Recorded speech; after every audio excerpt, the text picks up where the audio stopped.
सारे उपद्रव का मूल स्रोत अहंकार है। और ये अहंकार क्यों पैदा होता है? क्योंकि तुम्हारे भीतर हीनता की एक ग्रंथि है।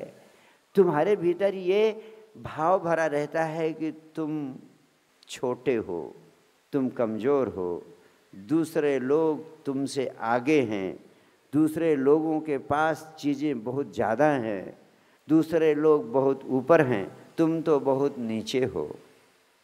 और इसी तुलना के कारण तुम्हारा सारा का सारा जीवन नरक बन जाता है।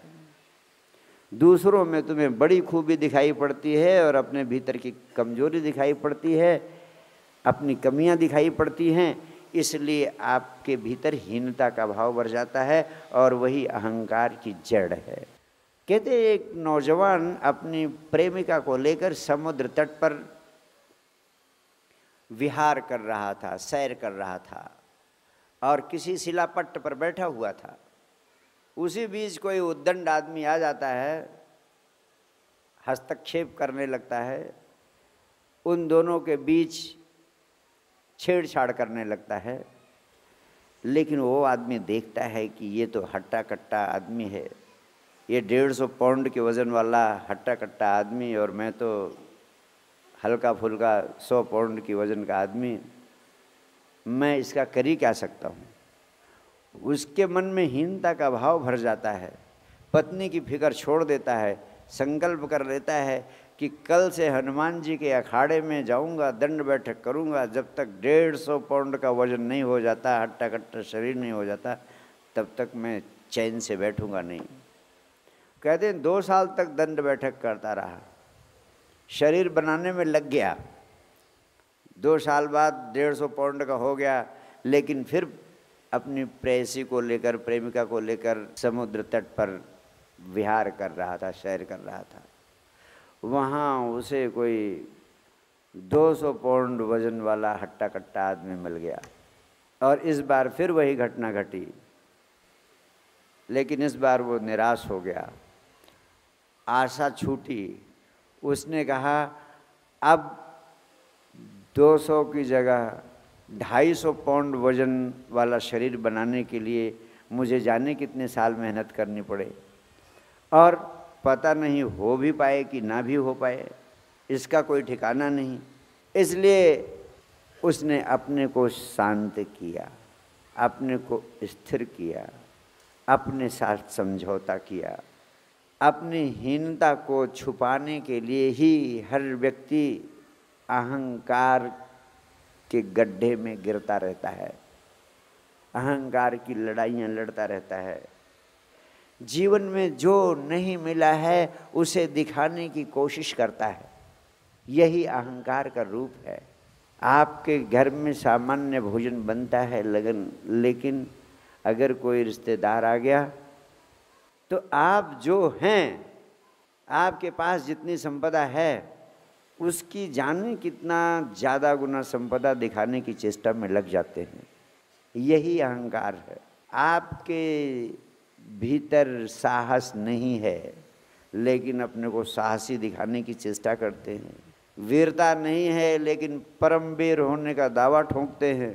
जो कुछ नहीं है वही दिखाने के चक्कर में 24 घंटे लगे रहते हैं। असली गहने नहीं हैं तो आर्टिफिशियल खरीद लाते हैं और आर्टिफिशियल गहनों से असली गहनों का भ्रम पैदा करते हैं और दूसरों को धोखा देते देते खुद को धोखा देने की आदत पड़ जाती है। और यही कारण है कि अहंकार हमारा समाप्त नहीं होता, अहंकार बढ़ता चला जाता है। अहंकार से मुक्त होने का एक ही उपाय आज तक पृथ्वी पर पैदा हुआ है। जिस दिन मनुष्य जो है उसी से राजी हो जाता है, उसी दिन अहंकार की जड़ें टूटने लगती हैं, अहंकार समाप्त होने लगता है। जो हम हैं, जैसे हम हैं, ठीक वैसे ही उससे राजी हो जाने का अभ्यास। मैंने बहुत सारे शास्त्रों और धर्म विज्ञान का अध्ययन करने पर एक अद्भुत सत्य पाया कि बुद्ध ने जगत को एक बड़ा अद्भुत सूत्र दिया, शून्यवाद का सूत्र, कि तुम तो हो ही नहीं, तुम्हारे भीतर विराट शून्य है, शून्य के अलावा कुछ है ही नहीं। तुम समझ लो कि तुम शून्य हो, महाशून्य है तुम्हारे भीतर। इसीलिए उन्होंने थियरी ऑफ वाइडनेस, शून्यवाद का सिद्धांत दिया दुनिया को। शून्यवाद का अर्थ है कि तुम वास्तव में हो ही नहीं, तुम्हें भ्रम है कि तुम हो एक। और यही भ्रम जिस दिन खत्म हो जाए कि तुम कुछ हो, उस दिन अहंकार की जड़ें टूट जाती हैं और तुम्हारे भीतर एक नया आदमी पैदा होता है, एक नया मनुष्य तुम्हारे भीतर पैदा हो सकता है, नया जन्म तुम्हारे भीतर पैदा हो सकता है, जिसे द्विज कहते हैं। वो सिर्फ इतना है कि तुम्हारे भीतर ये बोध हो जाए, ये समझ हो जाए कि मेरे भीतर महाशून्य है, मैं हूँ ही नहीं, कुछ नहीं हूँ, कुछ नहीं हूँ, ना कुछ होने को जो राजी हो जाए। और अभ्यास करते करते इससे राजी हुआ जा सकता है। एक व्यक्ति, अच्छा खासा नौजवान, उसके भीतर बड़ी प्यास पैदा हुई कि मैं आत्म साक्षात करूं। लोग कहते हैं कि अपने को जान लेना ही परमात्मा को जान लेना है। तो एक सूफी फकीर के पास पहुंचता है, कहता है, गुरुदेव क्या आप मुझे बता सकते हैं कि मैं कौन हूं?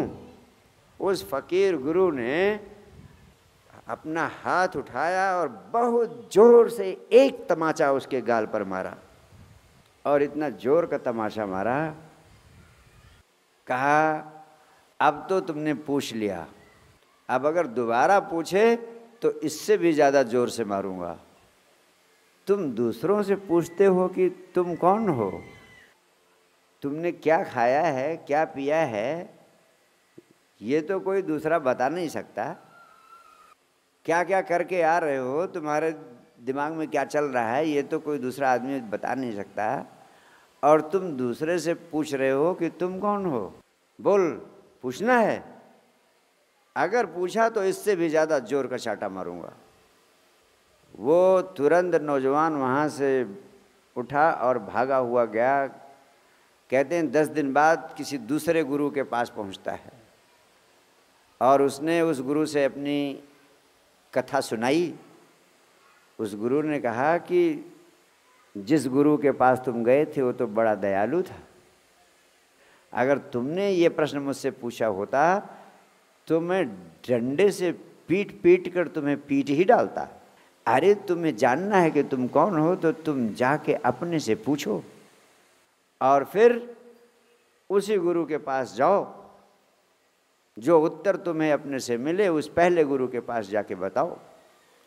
कहते हैं जब उस गुरु के पास से उठता है, नौजवान सोचता हुआ जाता है, बात बड़ी बेबूझ है, उसने मुझे चाटा मारा जोर का। आखिर चाटा मारा, इसमें उसको तो कुछ मिलना नहीं था, कोई बात जरूर होगी। उसने सोचना शुरू किया कि मैं कौन हूँ, क्या मैं ये शरीर हूँ, क्या मैं ये हाथ हूँ या पैर हूँ। फिर उसने कहा कि नहीं, मैं हाथ पैर शरीर तो नहीं हूँ।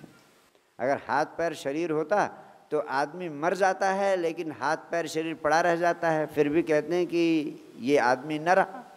इसका मतलब हाथ पैर शरीर मैं नहीं हूँ। फिर कौन हूँ?